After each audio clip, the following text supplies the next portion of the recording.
ओम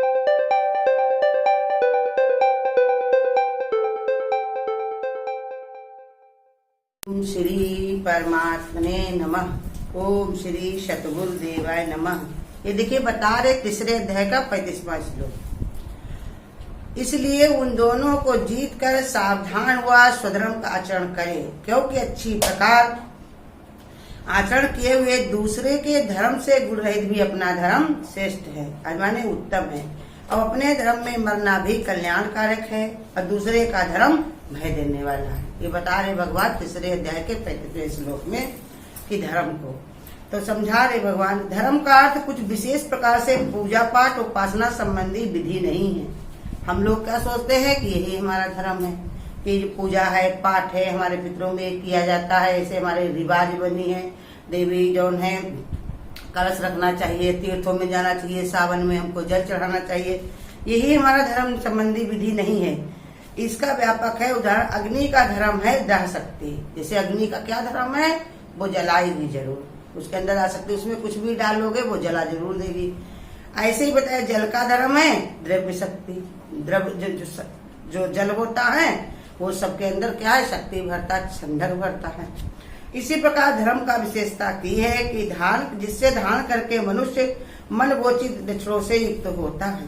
कहा अगर मनुष्य भी अपने में अपना धर्म धारण करें तो वो भी मनोवोचित लक्षणों से, मन में जो चित्त में जो उसके बोया हुआ माने पहले का पड़ा हुआ है, वो अपना जो संसार में लेकर के आया हुआ है, मन से भगवान की भक्ति करना, चित्त से भगवान का ध्यान भजन करना, लेकिन वो लक्षणों से युक्त होता है, लेकिन वो जाने तब। जीवन के संघर्ष में धीरे धीरे मनुष्य में ये मनोवोचित लक्षण कुछ हट से जाते हैं। जब बच्चा गर्भ में आता है तो यही तो धारणा मन में विचार करके आता है कि भगवान से विनय कर करके आता है कि हे प्रभु हमको ये दलदल से निकालो, ये अंधेरे से हमको निकालो, ये हड्डियों से बीच से फंसे हुए हमको निकालो। हम तुम्हारा रातों दिन भगवान तुम्हारा भजन करेंगे, तुम्हारा जाप करेंगे, तुम्हारा सब इस संसार में तुम्हारा प्रचार प्रसार करेंगे। लेकिन वो संघर्ष में धीरे धीरे जब संसार में आता है तो उसका संघर्ष शुरू होता है। संसार में लोग सोचते हैं, लोग बच्चे पैदा होते तो लोग ढोलक बजाते हैं और उनकी बधाइयां गाते हैं, लेकिन यहाँ पर क्या है कि आयत से कट पिंजरे तो ले राम का नाम तोता पढ़ो सीताराम। संसार में सब बड़ा सुख मानते हैं तो, लेकिन ये सुख का घर नहीं है। इसलिए भगवान ने पहले ही बता दिया इसका नाम है दुखालय। संसार क्या है, दुखालय। जीवन में संघर्ष में धीरे धीरे मनुष्य में ये मनोवांछित लक्षण कुछ हट जाते हैं। जिस शक्ति के अवलंबन से मनुष्य अपने को फिर से उन मनोवांछित विशेषताओं से युक्त होने में समर्थ हो जाता, वही धर्म का तात्पर्य है। जैसे गुरु कहते हैं तो अपने धर्म को पहचानो। मानुष जन्म का लक्ष्य है भगवान को पाना। मनुष्य को यही धर्म है, वो पहले अपने भगवान में अपने चित्त को लगाए। जैसे पहले क्या होता था, जब संतानें होती थी तो उनको पहले गुरु की शरण में भेज दिया जाता था 25 साल के लिए। वो अपने धर्म को सीख करके आते थे, फिर अपना जीवन उसमें वैसे बिताते थे। तब उनको बड़े बड़े लंबी आयु होती थी, उनके अंदर विषय विकार की इतनी कमी रहती थी, संसार का परमार्थ का भी काम कर लेते थे और घर परिवार का भी काम करते थे। कितने संत ऋषि मुनि हुए पुराने, कितने बड़े बड़े राजा हुए, उन्होंने पृथु जैसे 100 पुत्र उनके घर में हुए, कितने कितने पुत्र हुए और उनके घर में सब संतानों के 7 पुत्र हुए। सब दीपों को 7 भागों में बांट करके उनको दे दिया। तो कैसे सब धर्मात्मा थे, पहले गुरु की शरण में गए, फिर उनसे उन्होंने विद्या सीख ली, फिर कर्म करते हुए निकर्मी बनने की उनके अंदर कला आई। तो इसलिए समझा रहे भगवान कि वही धर्म का तात्पर्य है कि जो मन में तुम बो करके लाए हो, भगवान घर से जो निश्चय करके आए हो, जिसके लिए तुमने मनुष्य शरीर पाया है, एक किसके लिए पाया, साधन धाम मोक्ष का द्वारा। वही काल में वो रत होता है। कैसे, जब मनुष्य अपनी शक्ति को पहचाने और अपनी शक्ति का अवलंबन ले, पराधीनता में ना रहे कि कोई हमको क्या कहेगा, संसार हमारा साथ देगा कि नहीं देगा, कोई हमको कैसे कहे, क्या कैसे हम चल पाएंगे कि नहीं। वो अपना अवलंबन लेता है कि रूप चाहे विचार करता है मन में। गुरु कहते हमारे कहो मन में पक्का करो कि सूखे चने चबाएंगे पर एक ही भ्रम लखाएंगे। चाहे सर उठे माता मैंने तेरी वहां पकड़ ली, चाहे धूम मिले अच्छा ही बंदा अब हटने का नहीं। जो पक्का निश्चय जो बना लेता है तो वही एक से युक्त हो पाता है, उसकी ये विशेषताएं होती हैं, वही अपने धर्म को जान पाता है।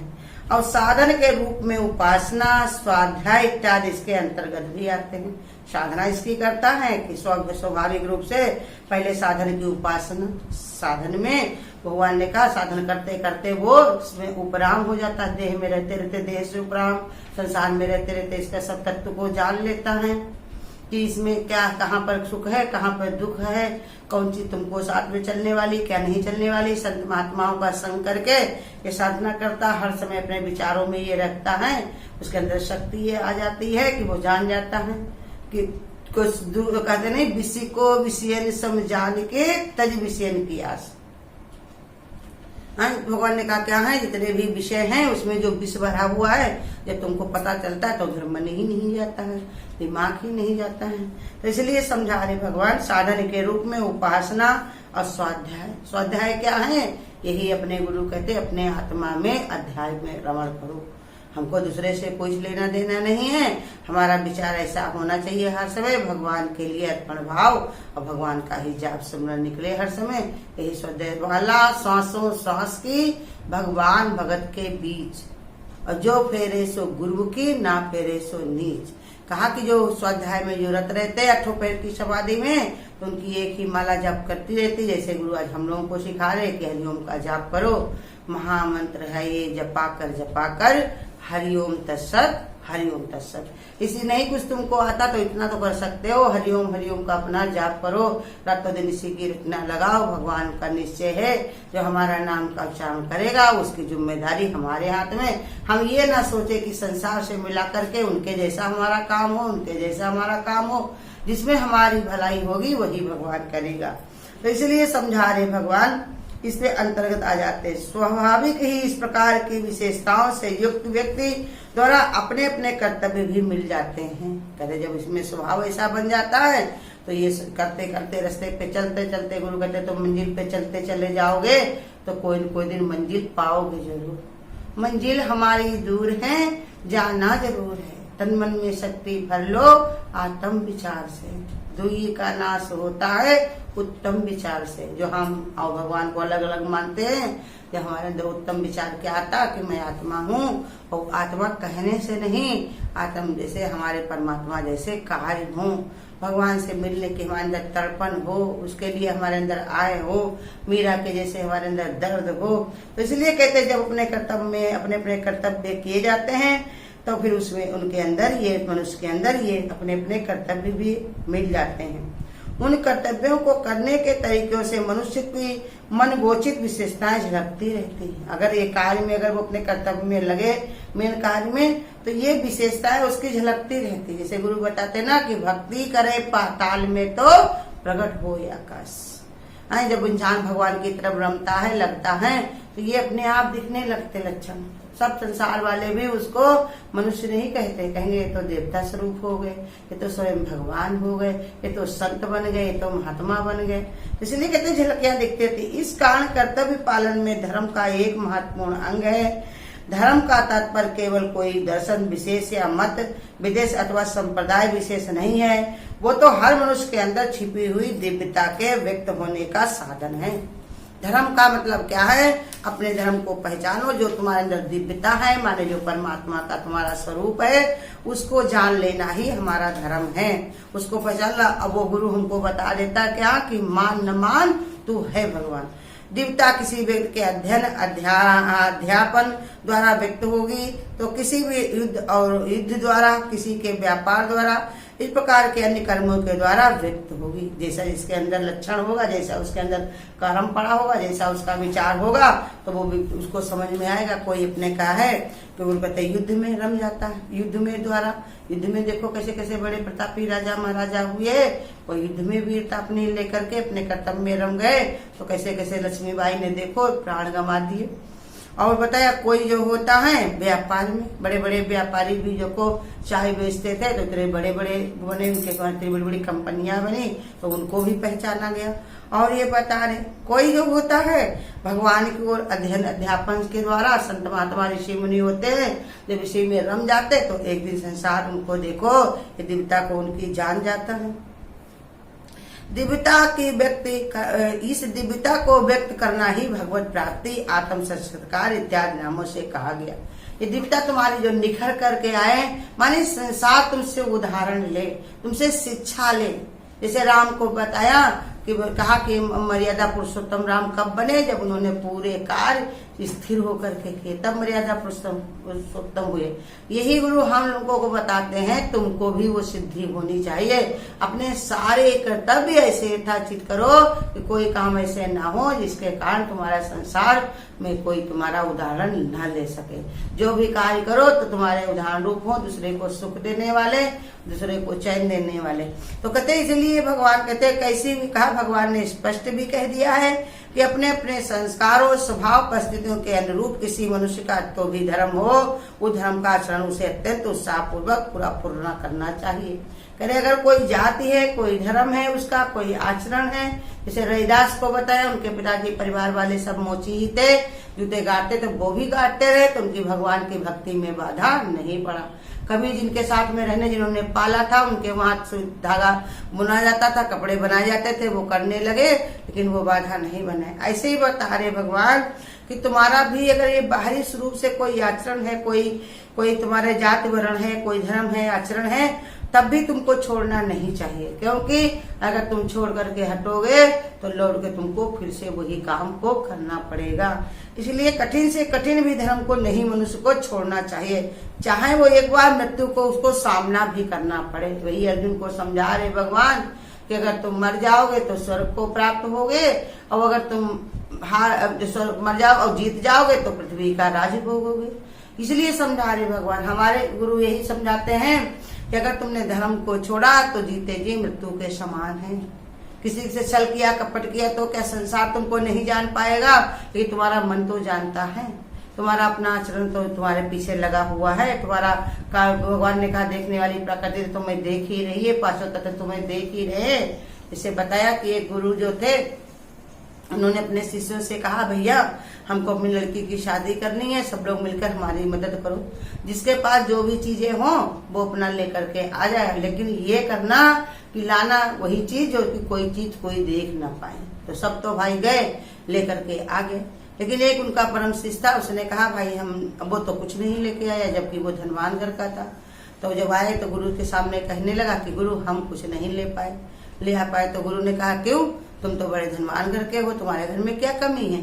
तो कहा गुरु आपने एक शर्त रख दी थी कि जो है कि कुछ भी देना हमको, लेकिन उसका एक ध्यान रखना कि वो कोई भी जो है उसको देख ना पाए। हम कोई भी कार्य करने निकालने जाते, कुछ भी करते, लेकिन ये मन हमारा देख रहा था, ये हमसे कह रहा था कि हम तो तुम्हें देख रहे हैं। तो कहा तुम ही सच्चे से, हम तो परीक्षा ले रहे थे।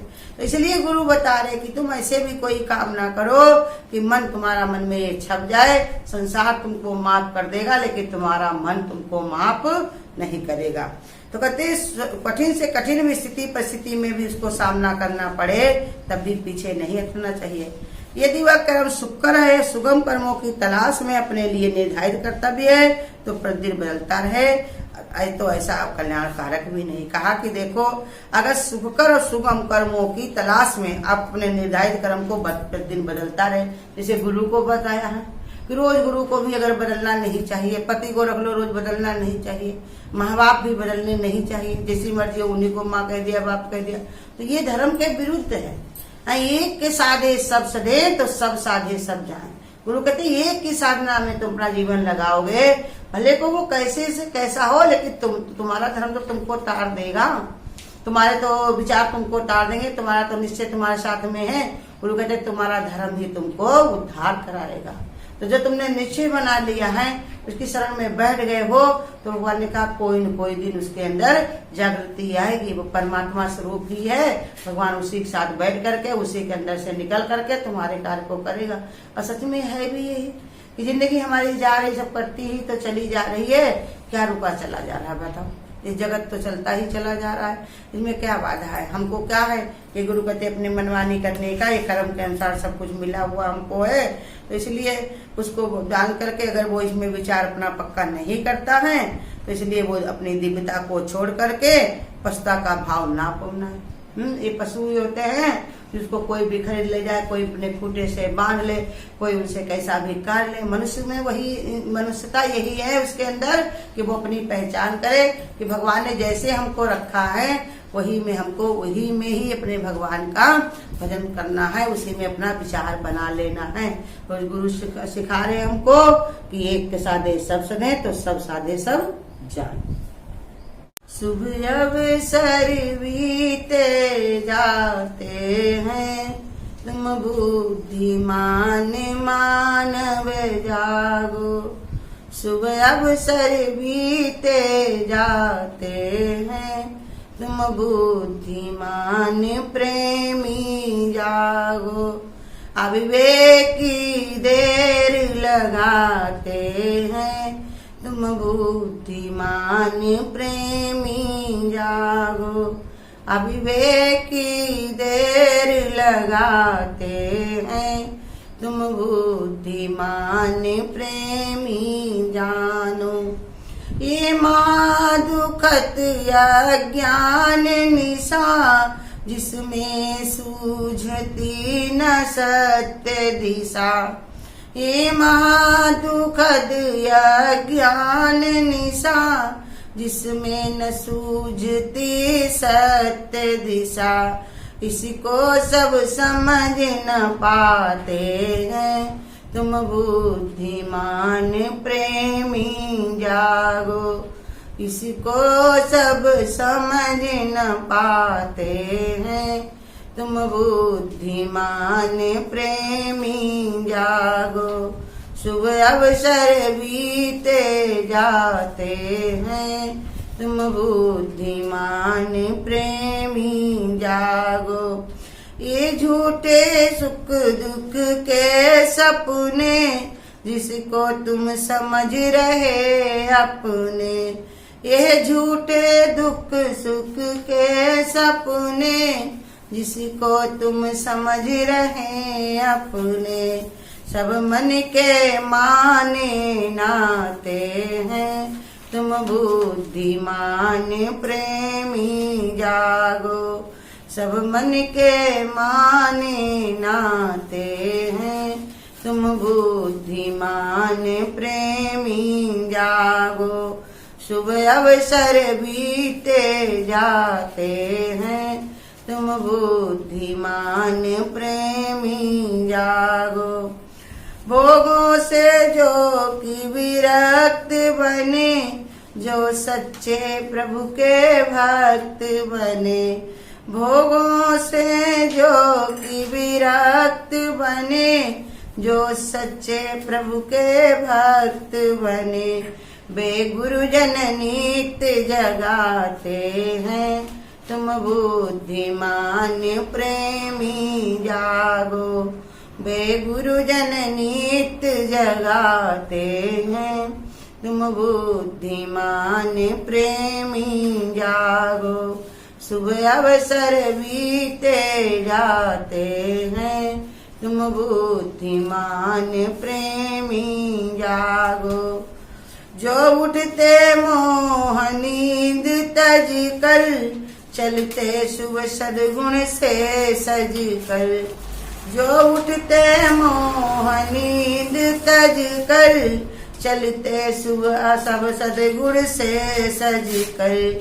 ऐसे प्रेमी सुफत पथ पर, गाते हुए बुद्धिमान प्रेमी जानो। ऐसे प्रेमी सुफत पथ पे, गाते हैं बुद्धिमान प्रेमी जागो। शुभ अवसर बीते जाते हैं, तुम बुद्धिमान प्रेमी जागो। अविवेकी देर लगाते हैं, तुम बुद्धिमान मानव जानो। शुभ अवसर बीते जाते हैं। अगर आपको आज की वीडियो अच्छी लगी हो तो वीडियो को लाइक और शेयर करना ना भूलें। आगे की वीडियोस देखने के लिए चैनल को सब्सक्राइब करें और नोटिफिकेशन बेल को ऑन